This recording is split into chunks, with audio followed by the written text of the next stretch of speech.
जय जगन्नाथ सांग मैंने welcome back to my channel. एबे टाइम है 8:30 तो एबे टे मु लुगापटा सफा करके आसी गाधे फाधे पड़े आसी आ देखिपारे मो होलिया कौन होती तो है 2-3 दिन है मु ब्लॉग बनैनी देह भी भल लगुनि आहरी बहुत सारा अच्छी सफा करने तो चलते देखिए वर्षा भी तो माने है तो देखिपे सांग मैंने पागटा केमती आमर ये येलो येलो फुल हो जाए फुटी जाए देखिपे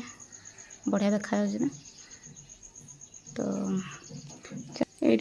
ये सब लुगापटा सुखुचे जाए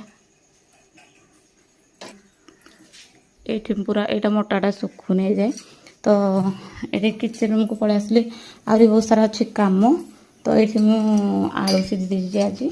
तो कल मिल मेकर तरकारी थी जोड़ा कि मोटा गरम कर देती आ बाबू पानी गरम एति सारा कम सरी भावुँ मो कौन करी ना पानी अलरेडी गरम कर देती आमला जूस पीबी आ चलतु देखिए गोटे आम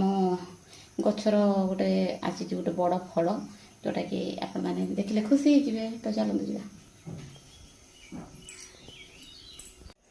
देखो यहाँ पूरा पाचिकी पूरा देखो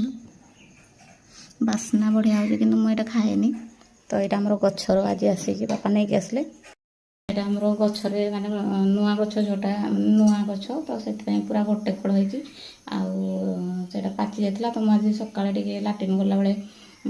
देखिली बास्ना होता तो बापा को कहला से नहीं पड़े आसले आ गोटे आश्चर्यजनक माने आमर केते सारा छतु आसे तो आज के छतु आस देखिले आप मैंने आश्चर्य होते तो देखु यहाँ हूँ छतु मैंने गोटे आसी आ दीटा झुडुंग तो दीटा झुडुंग आ गोटे छतु आसी तो सहीटा एमती मिक्स करना भाजीदे खाइबे तो मुझे आलू सीझी देती से पखाड़ खाइबे तो चलतु एबे टिके आमला जूस पी दिए तापर कथा हुए तो मुझे केमती देखा बिना मेकअप रे टिके कमेंट रे जणेबे रहिली काइबा ना लाइबा खाइबो खाइबो नहीं खाइबो मुंदी जोड़ा तरकारी खाली खड़ा